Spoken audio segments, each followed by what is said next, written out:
गंग गणपतये नमः। आप सभी को फाल्गुन मास के कृष्ण पक्ष की संकष्टी चतुर्थी की हार्दिक शुभकामनाएं। साल 2025 में फाल्गुन मास की चतुर्थी यानी कि द्विजप्रिय संकष्टी चतुर्थी का व्रत 16 फरवरी रविवार को रखा जाएगा। मान्यताओं के अनुसार इस दिन श्री गणपति का विधि पूर्वक पूजन करने से इच्छित मनोकामनाओं की पूर्ति होती है और इस विशेष दिन पर भगवान गणेश की उपासना करने से भक्तों को धन, ऐश्वर्य और सुख शांति की भी प्राप्ति होती है। तो आज के इस वीडियो में आप सभी लोग सुनिए फाल्गुन मास की द्विजप्रिय संकष्टी चतुर्थी की व्रत कथा प्रारंभ करने से पहले प्रेम से बोलिए गौरी पुत्र गणेश भगवान की जय। एक समय की बात है, एक आदर्श राजा का राज्य था। वे राजा अत्यंत धर्मात्मा थे। उनके राज्य में एक अत्यंत सज्जन ब्राह्मण थे। उनका नाम था विष्णु शर्मा। विष्णु शर्मा के 7 पुत्र थे। वे सातों अलग अलग रहते थे। विष्णु शर्मा की जब वृद्धावस्था आ गई तो उसने सब बहुओं से कहा कि तुम सब गणेश चतुर्थी का व्रत किया करो। विष्णु शर्मा स्वयं भी इस व्रत को करते थे। आयु हो जाने पर यह अपने दायित्व को सौंपना चाहते थे। जब उन्होंने बहुओं से इस व्रत के लिए कहा तो बहुओं ने आज्ञा नहीं मानकर उनका अपमान कर दिया। अंत में धर्मनिष्ठ छोटी बहू ने ससुर की बात मान ली। उसने पूजा के सामान की व्यवस्था करके ससुर के साथ इस व्रत को किया और उस दिन भोजन नहीं किया। ससुर को भोजन करा दिया। जब आधी रात बीती तो विष्णु शर्मा को उल्टी और दस्त होने लगी। छोटी बहू ने खराब हुए कपड़े को साफ करके ससुर के शरीर को धोया और पोंछा। पूरी रात बिना कुछ खाए पिए वे जागती रही।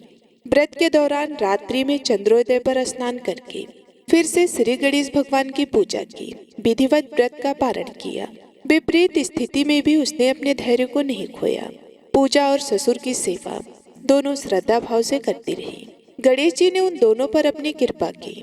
अगले दिन से ही ससुर जी का स्वास्थ्य ठीक होने लगा और छोटी बहू का घर धन धान्य से परिपूर्ण हो गया।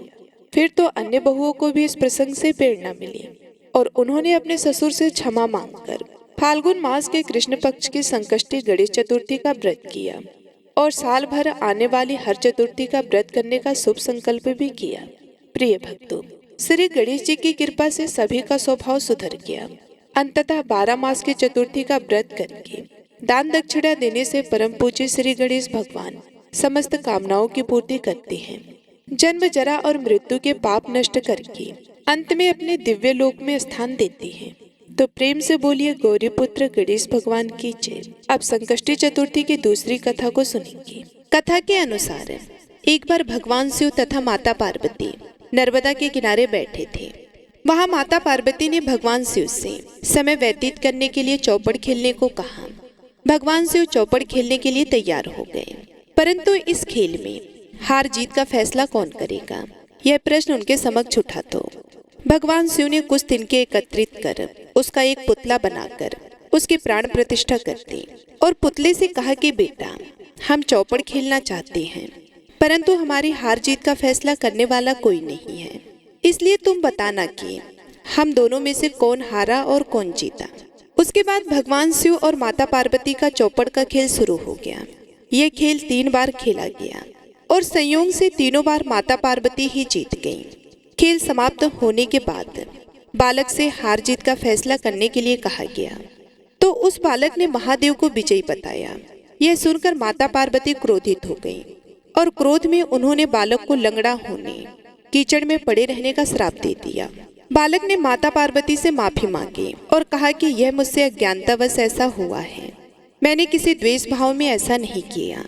बालक द्वारा क्षमा मांगने पर माता ने कहा, यहाँ गणेश पूजन के लिए नाग कन्याएं आएंगी, उनके कहे अनुसार तुम गणेश व्रत करो, ऐसा करने से तुम मुझे प्राप्त करोगे। ये कहकर माता पार्वती शिव के साथ कैलाश पर्वत पर चली गई। 1 वर्ष के बाद उस स्थान पर नाग कन्याएं आई। तब नाग कन्याओं से श्री गणेश के व्रत के विधि मालूम करने पर उस बालक ने 21 दिन लगातार गणेश जी का व्रत किया। उसकी श्रद्धा से गणेश जी प्रसन्न हुए। उन्होंने बालक को मनवांछित फल मांगने के लिए कहा। उस पर उस बालक ने कहा कि हे विनायक, मुझ में इतनी शक्ति दीजिए कि मैं अपने पैरों से चलकर अपने माता पिता के साथ कैलाश पर्वत पर पहुंच सकूं और वे यह देखकर प्रसन्न हों। तब बालक को वरदान देकर श्री गणेश जी अंतर ध्यान हो गए। उसके बाद वह बालक कैलाश पर्वत पर पहुंच गया और कैलाश पर्वत पर पहुंचने की अपनी कथा उसने भगवान शिव को सुनाई। चौपड़ वाले दिन से माता पार्वती शिव जी से विमुख हो गई थी, अतः देवी के रुष्ट होने पर भगवान शिव ने भी बालक के बताए अनुसार 21 दिनों तक श्री गणेश का व्रत किया। इस व्रत के प्रभाव से माता पार्वती के मन से भगवान शिव के लिए जो नाराजगी थी वह समाप्त हो गई। तब यह व्रत विधि भगवान शंकर ने माता पार्वती को बताई।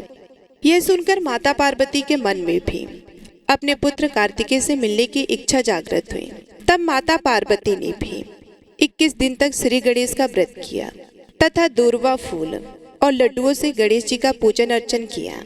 व्रत के 21वें दिन कार्तिकेय स्वयं माता पार्वती जी से मिलने आ गए।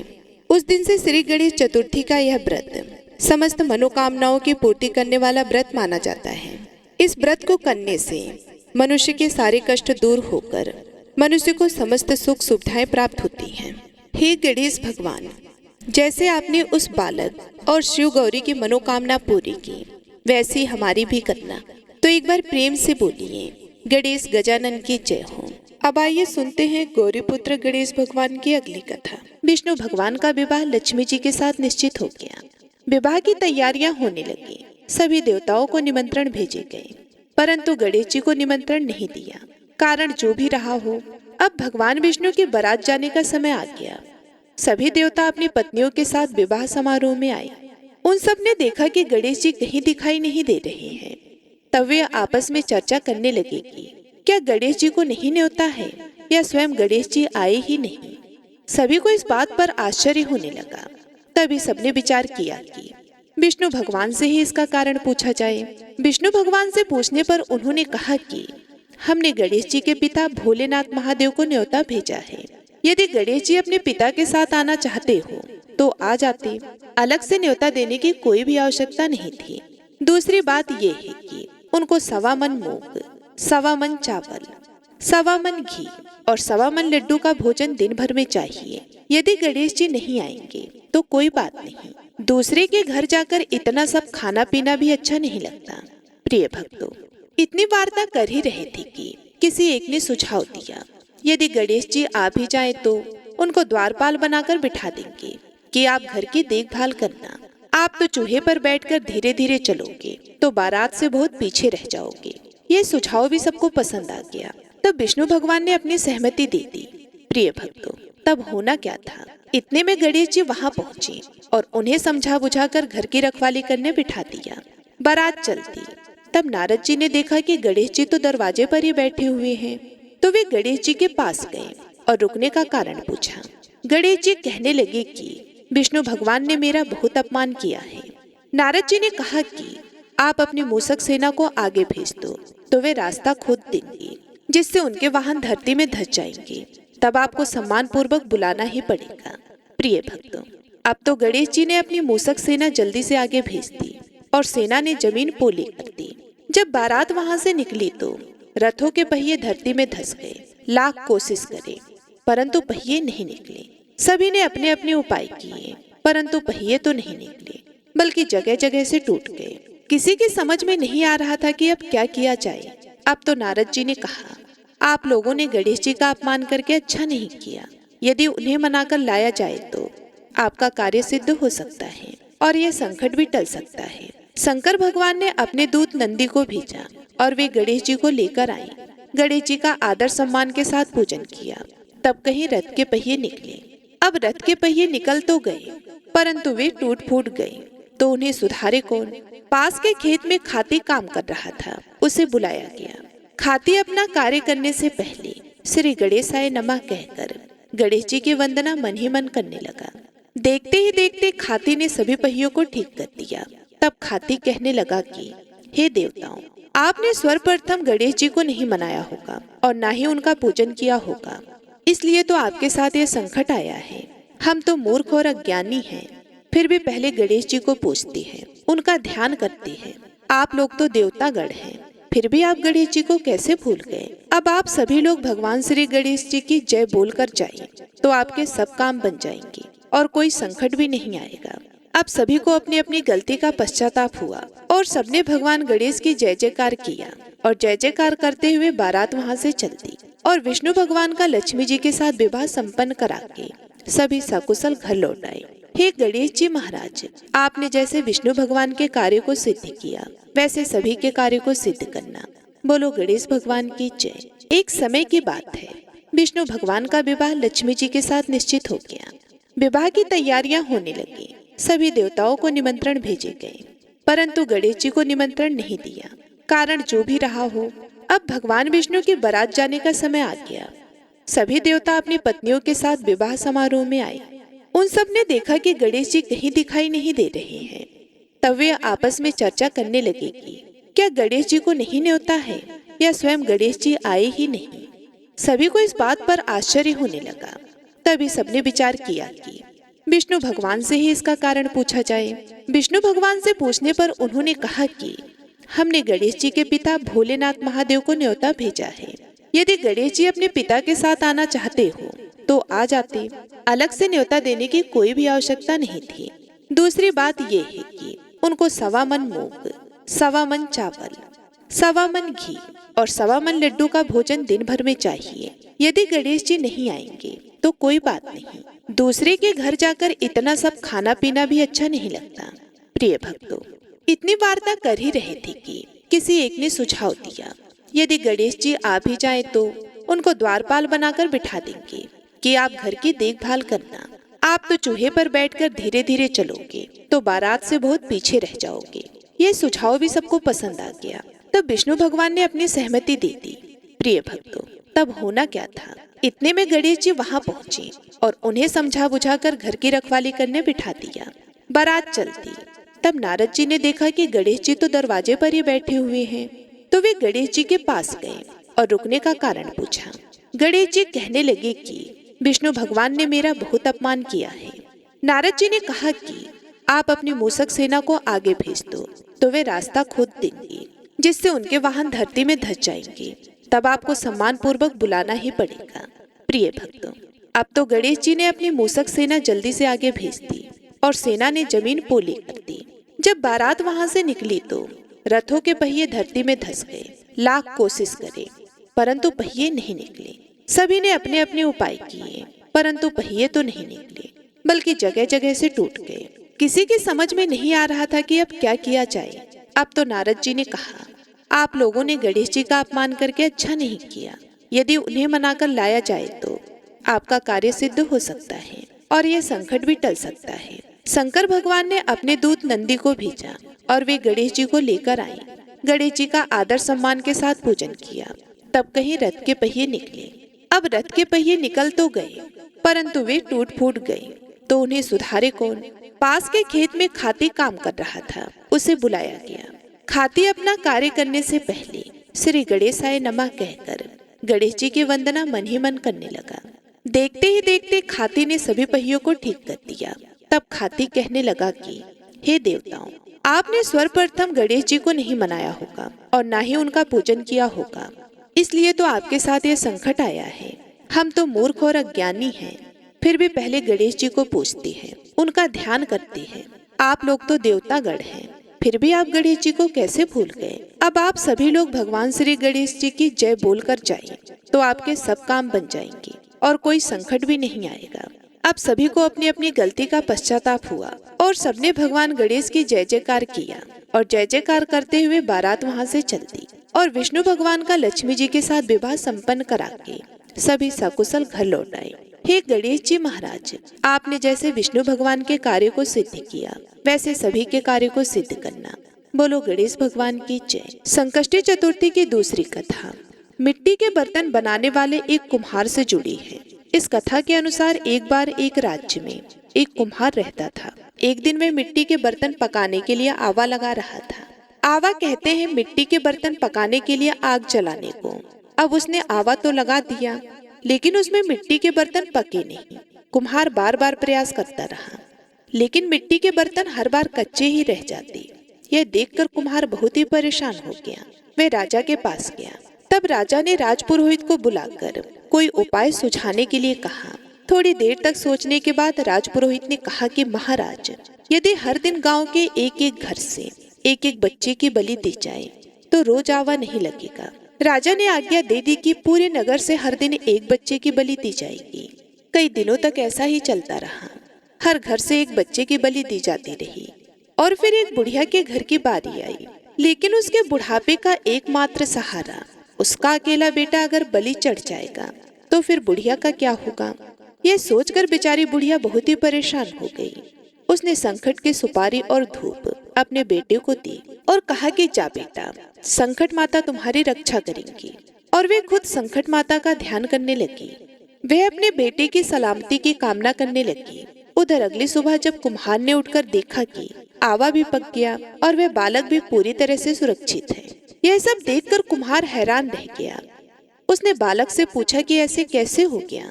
तब बालक बताने लगा कि उसकी माँ हर बार नियम से संकट चौथ और महीने में पड़ने वाली चतुर्थी का व्रत किया करती है। संकट माता की कृपा से इसी कारण वे जीवित बच गया है। और फिर संकट माता की कृपा से नगर के वे अन्य सभी बालक जिनकी बलि दी गई थी वे सभी भी दोबारा जी उठे।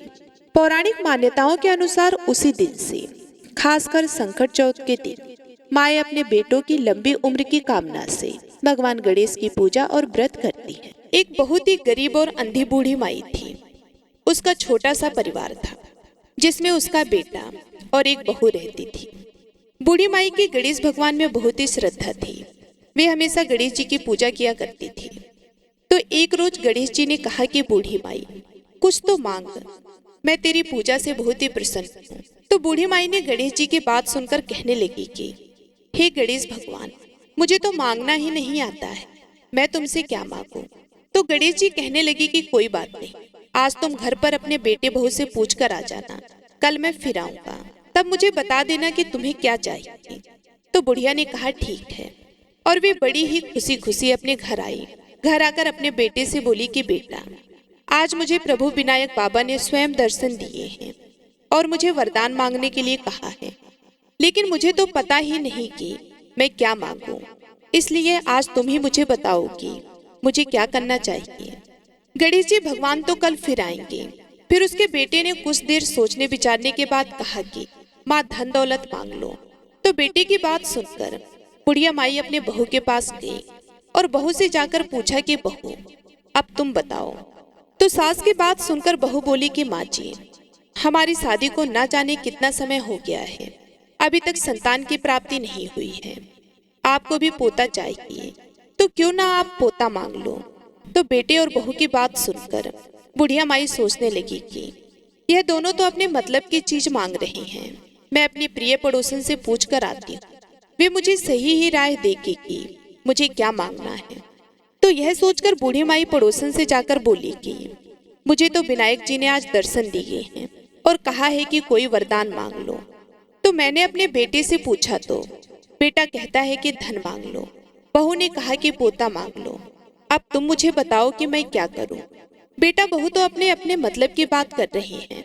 तो बुढ़िया की बात सुनकर उसकी पड़ोसन बोली कि हे बुढ़िया माई, ना तो तू धन मांग और ना तो तू पोता मांग, तू कौन सा बहुत दिन जिएगी, थोड़ी दिन की तो तू मेहमान है।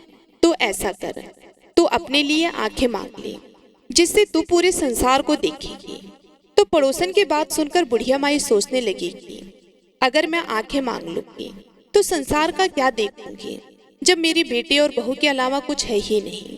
अगर पोते पोतियां होते तो मैं उन्हें अपनी आंखों से देखती। आंखों से देखने लायक मेरे लिए तो कुछ भी नहीं है। यह सोचते सोचते बुढ़िया घर आ गई। सारी रात सोचने विचारने में ही निकाल दी। सुबह जल्दी उठी, नहा धोकर फिर वे गणेश जी के मंदिर चली गई और वहां बैठी मन में सोच रही थी कि ऐसा क्या वरदान मांगूंगी जिससे बेटा बहू भी खुश हो जाए और मेरा मतलब भी सिद्ध हो जाए। इतनी ही देर में वहां पर गणेश जी आ गए और बोले कि बूढ़ी माई, आज कुछ मांग ले, आज मैं फिर आया। तो वह बोली कि हे गणेश जी भगवान, मैं आपको प्रणाम करती हूँ, मुझे तो और कुछ नहीं चाहिए, मुझे आंख दे दो जिसे सोने के कटोरे में पोते को दूध पीता हुआ देख सकूं और अंतकाल में मोक्ष दे दे। तब गणेश जी बोले कि बूढ़ी माई, तूने तो मुझे ठग लिया, तूने तो भोली बनकर सब कुछ मांग लिया। और मुस्कुराने लगे। और कहा कि बूढ़ी माई, जैसा तुमने कहा है वैसा सब कुछ तुम्हें मिल जाएगा।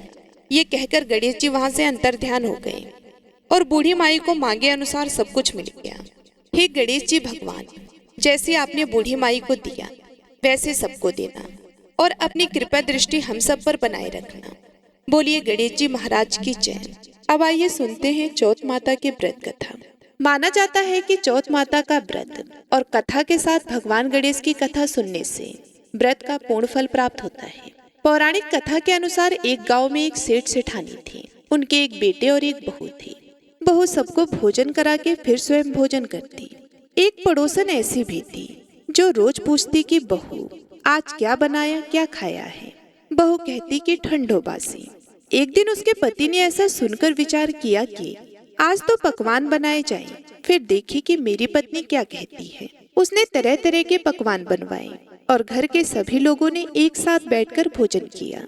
आज भी पड़ोसन ने पूछा तो बहू ने कहा ठंडो बासी। सेठ के लड़के ने सोचा हो ना हो कोई बात अवश्य है जिससे कि मेरी पत्नी ऐसा कहती है। उसने पत्नी से पूछा तुम रोज ठंडो बासी खाया ऐसा क्यों कहती हो, जबकि आपने और हम सबने एक साथ बैठकर कई तरह के पकवान खाए। उसकी पत्नी बोली अपन जो खा रहे हैं वह बाप बूढ़ों की कमाई है। जिस दिन आप कमा कर लाओगे उस दिन मैं समझूंगी कि ताजा भोजन कर रहे हैं। अब एक दिन लड़के ने माँ से कहा कि मैं एक बड़े शहर में कमाई करने जा रहा हूँ।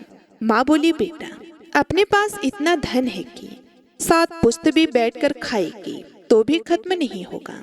माँ के मना करने पर भी बेटे ने स्वयं कमाने का दृढ़ निश्चय कर लिया और जाते समय पत्नी से कहा कि मैं जब तक कमाकर बहुत सा धन लेकर ना आऊं तुम चूल्हे की आग मत बुझने देना। एक दिन चूल्हे की आग बुझ गई तो वे मन ही मन घबराने लगी, कहीं मेरे पति पर संकट तो नहीं आन पड़ी। जल्दी से पड़ोस में से आग लाकर चूल्हे में रख दूं, ऐसा विचार करके पड़ोस में गई। वहाँ पड़ोसन चौथ माता का व्रत पूजन कर रही थी। पड़ोसन ने कहा थोड़ी देर में आकर ले जाना। बहू ने पड़ोसन से पूछा कि आप ये क्यों करती हो, इससे क्या मिलता है। पड़ोसन ने कहा कि चौथ माता के इस व्रत को करने से अन्न लक्ष्मी मिले और अपनी मनोकामना पूरी हो। अब बहू भी चौथ माता का व्रत करने लगी। दीवार पर चौथ माता बनाई। उस दिन से घी गुड़ का चूरमा बनाकर रात्रि को चंद्रमा को अर्घ्य देकर भोजन करती। ऐसा करते करते बहुत दिन हो गए। चौथ माता ने उस बहू के पति को सपना दिया कि साहूकार का बेटा तो जागे कि सोवे, तेरी पत्नी बहुत याद कर रही है। घर जाकर उसकी चिंता मिटा। तो दुकान खोलकर कंकु केसर का पगलिया बना के बैठ जाना। आज तेरा हिसाब किताब चुकता हो जाएगा। अब तो चौथ माता ने जैसा कहा था वैसा ही हुआ।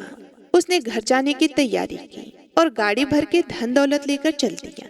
रास्ते में एक बड़ा सा काला नाग फन फैलाए बैठ गया और कहने लगा कि आज तो मैं तुझे डसूंगा, छोड़ूंगा नहीं। आज तेरी आयु पूरी हो गई है। शेठ ने लड़के से कहा कि आज चौथ माता ने मुझे सपना दिया तो मैं पत्नी से मिलने घर जा रहा हूँ। वहाँ मेरी पत्नी बहुत चिंता कर रही है। मैं उससे मिलकर जरूर आऊंगा, तब तुम मुझे डस लेना। नाग ने कहा कि तुम शपथ पूर्वक कहकर जाओ तो मैं तुम्हें जाने दूंगा, परंतु लौट कर नहीं आए तो तुम्हारे घर आकर मैं तुम्हें डस लूंगा। इस प्रकार सर्प को वचन देकर वह अपने घर पहुंचा। वहाँ सभी से हंसी खुशी से मिला और भोजन करने उदास होकर बैठ गया। उसकी पत्नी ने उदास होने का कारण पूछा तो पति ने काले नाग वाली बात बताते हुए कहा कि यदि मैं उसके पास नहीं जाऊंगा तो वे घर आकर ही मुझे डस लेगा। पत्नी बहुत चतुर थी। उसने कहा कि आप घबराओ नहीं, लेट जाओ, मैं एक उपाय करती हूँ। पत्नी ने कमरे की 7 पेड़ी धोई। पहली पेड़ी पर रेत, दूसरी पर इत्र, तीसरी पर गुलाल फूल, चौथी पर कंकु केसर, 5वीं पर लड्डू पेड़ा, 6ठी पर गादी गलीचा और 7वीं पेड़ी पर दूध का कटोरा भरकर रख दिया। इस प्रकार वे 7 पेड़ी सजाकर बैठ गई। आधी रात होते ही नाग आकर पेड़ी चढ़ने लगा। पहली पेड़ी पर रेत में लौट गया और कहने लगा कि सेठ की बहू ने आराम तो बहुत दिया, पर वचनों से बदकर आया हूँ, सो डसूंगा जरूर ही। इसी प्रकार 7 पेड़ियों पर नाग आराम करता हुआ और कहता हुआ कि डसूंगा जरूर कमरे में जाने ही वाला था कि चौथ माता ने विचार किया कि मैं इसे नहीं बचाऊंगी तो संसार में धर्म कर्म और व्रत पूजन को कौन मानेगा। अब तो गणेश जी, चंद्रमा जी और चौथ माता ने उसे बचाने का विचार किया। चंद्रमा जी ने उजाला किया, चौथ माता ढाल बनी और गणेश जी ने तलवार लेकर नाग को मार दिया और ढाल से ढक दिया। अब बहू भी थकी हारी सो गई। दिन उगा तो लोग बेटे से मिलने आए, परंतु बेटा बहू तो उठे ही नहीं थे। बहुत देर हो गई तो माँ उन्हें उठाने गई। माँ ने सातों पीढ़ियों पर जो कुछ देखा तो बहुत घबराई और बेटा बहू को आवाज लगाई। बेटा बहू उठे तो देखा कि एक ढाल तलवार वहाँ पड़ी है। अब ढाल उठाई तो वही काला नाग मरा हुआ पड़ा था। बेटे बहू ने सोचा कि आज तो धर्म कर्म ही आड़े आई, जो भगवान गणेश जी और चौथ माता ने अपनी रक्षा की। हे चौथ माता, आपने जैसे सेठ के बहू बेटे की रक्षा की, वैसे सबकी कीजो। बोलिए चौथ माता की जय, बोलिए गणेश भगवान की जय, बोलो चौथ माता की जय। तो ये थी आज की चौथ माता की कथा और विघ्नहर्ता भगवान गणेश की कथा। आज की कथा अच्छी लगी हो तो वीडियो को लाइक करना मत भूलिए।